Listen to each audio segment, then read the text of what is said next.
ഇന്നത്തെ യാത്ര ബൈക്കിലാണ്.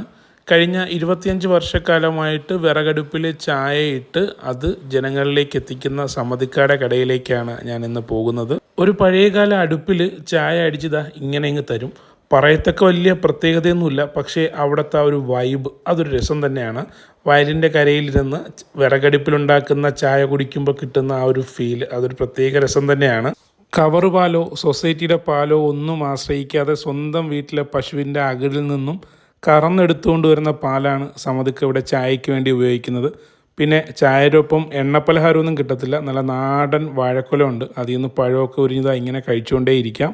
രാവിലെ 6 മണി മുതൽ രാവിലെ 10 മണി വരെയും വൈകുന്നേരം 3:30 മണി മുതൽ രാത്രി 7 മണി വരെയാണ് ഈ ചായക്കടയുടെ പ്രവർത്തനം. അപ്പോൾ തന്മയത്വം നിറഞ്ഞ ഈ ചായക്കടയുടെ ലൊക്കേഷൻ വരുന്നത് പാരിപ്പള്ളിയിൽ നിന്നും നിലമേലേക്ക് പോകുമ്പോൾ വേമൂട് ജംഗ്ഷനിൽ നിന്നും വലത്തോട്ട് തിരിയുമ്പോൾ പാലത്തിന് നേരെ എതിർവശത്ത് കാണുന്ന സമതിക്കായുടെ ചായക്കട.